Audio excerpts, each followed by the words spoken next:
Muy buenos días, muchachos, bienvenidos de nuevo al canal. El día de hoy vamos a trabajar con estadística descriptiva y específicamente vamos a hacer un ejercicio de mirar cómo se trabaja agrupando datos dentro de una distribución de frecuencias.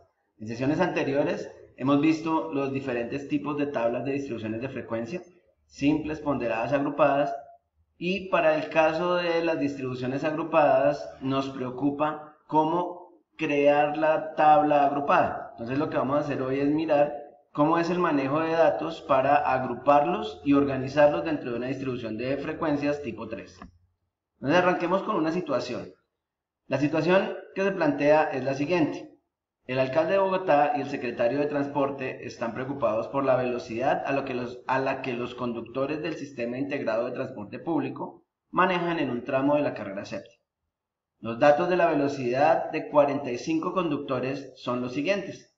Entonces, se ha recogido 45 datos en ese tramo de la carrera séptima de las velocidades con las que pasan los conductores del SITP.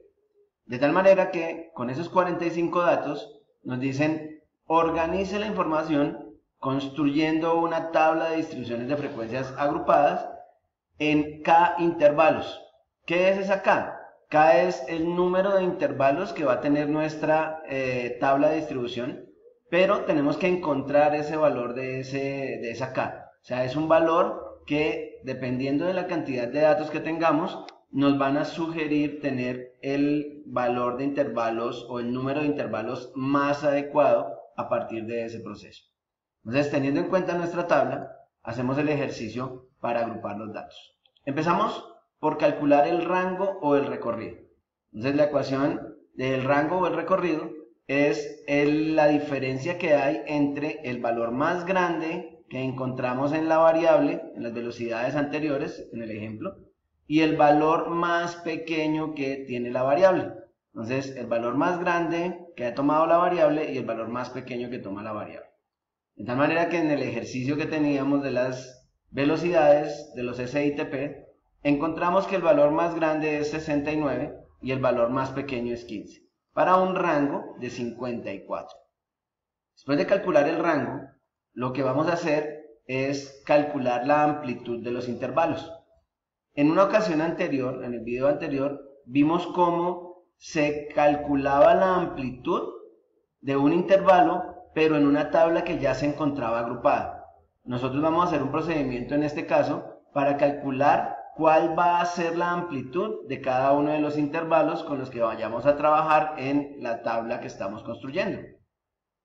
Entonces la amplitud, en este caso, tiene la fórmula de el rango dividido entre el número de intervalos adecuados para esa cantidad de datos que tenemos allí. Entonces el rango sobre K. Entonces ya dijimos que K es el número de intervalos que vamos a aparecer. ¿Cómo calculamos ese número de intervalos? Hay una regla que se llama la regla de Sturges y esta regla nos plantea la siguiente ecuación. Nos dice que ese número de intervalos es igual a 1 más 3.3 por el logaritmo de n, donde n es el número de elementos que tiene la muestra con la que estemos trabajando. Entonces, K es el número de intervalos, n el número de elementos que tiene la muestra. Entonces, teniendo en cuenta esto, teniendo en cuenta esa posición, ¿sí?, que trabajamos desde allí, pues vamos a hacer un ejercicio con los datos que teníamos iniciales. Entonces, dijimos que teníamos 45 datos. Entonces, en este caso, calculamos el logaritmo de 45, lo multiplicamos por 3.3 y a 1 le sumamos el resultado. Y eso nos da una K igual a 6.4. Nosotros lo aproximamos, acá le pongo aproximadamente igual a 6, porque el decimal con el que tengo acá, el que estoy trabajando, es por debajo de 5. Si estuviera por encima de 5 o fuera 5, entonces tendría que llevar el número a 7 intervalos. En este caso, como es 6.4 y 4 es menor que 5, lo vamos a llevar al dato menor, a 6 intervalos. Sí, acá yo no puedo tener 6.4 intervalos, tengo 6 intervalos o 7 intervalos. Y en este caso, pues, la mejor opción para esta cantidad de datos, 45 datos, es 6 intervalos. Entonces, hacemos el ejercicio con esos 6 intervalos.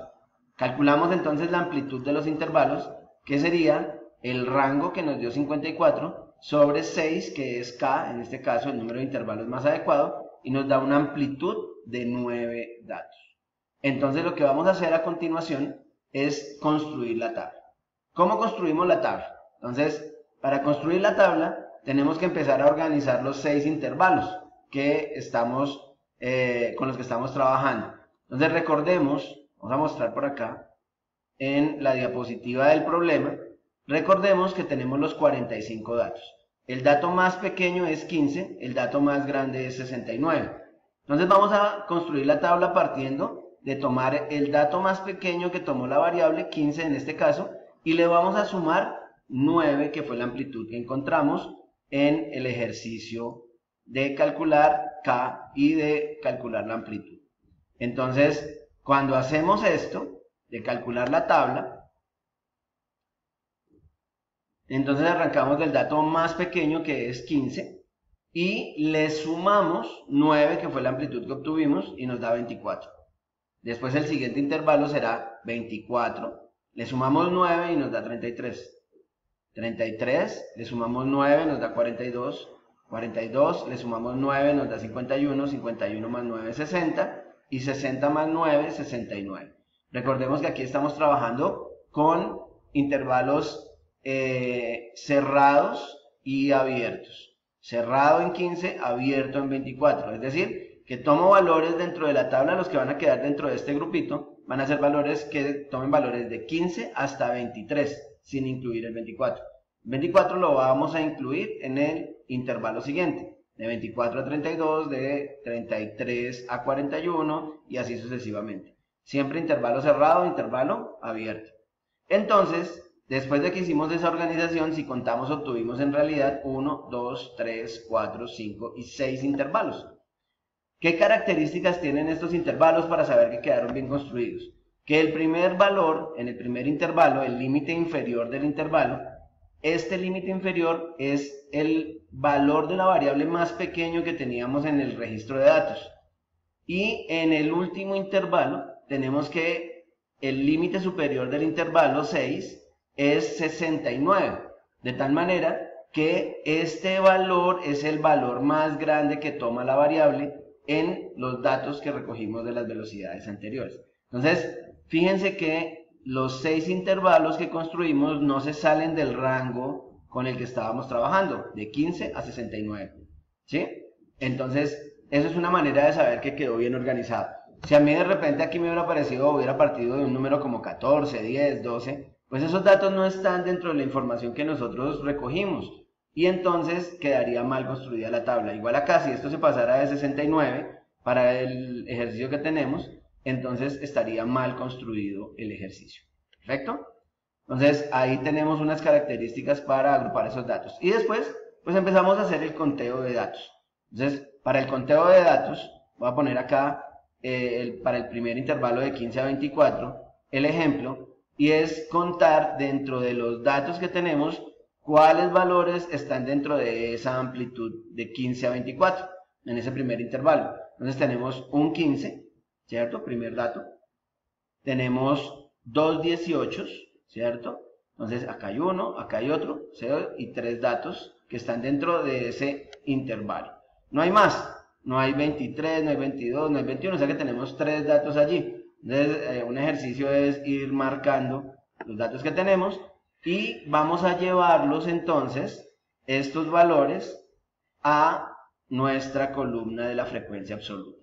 Entonces de 15 a 24 hay 3 datos, de 24 a 33 hay 4 datos, de 33 a 42 hay 5 datos, de 42 a 51 14 datos, de 51 a 60 11 datos, de 60 a 69 8 datos.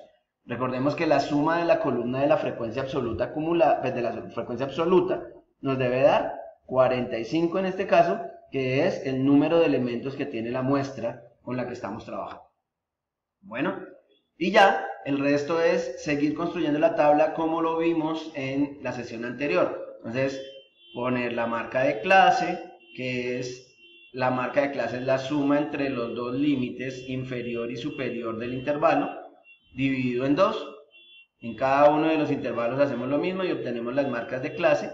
Y después de obtener las marcas de clase, lo que hacemos es calcular la frecuencia absoluta acumulada, 3 más 4, 7, más 5, 12, más 14, 26, más 26, más 11, 37, más 8, 45.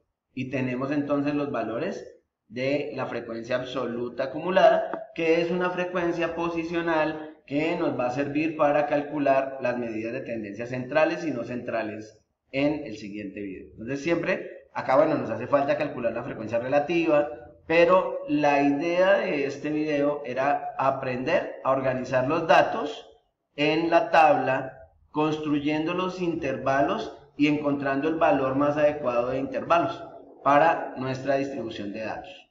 Bueno, entonces revisemos los conceptos que hemos venido trabajando y a partir de eso vamos a hacer el ejercicio de construir tablas de diferentes tipos, simples, ponderadas o agrupadas, como en este caso. Eso es todo. Vamos a entonces a continuar trabajando en la próxima sesión. Vamos a ver medidas de tendencia central y con las medidas de tendencia central haremos uso de los 3 tipos de tablas con los que estamos trabajando. Muchachos, dejamos hasta acá y nos vemos en una próxima oportunidad.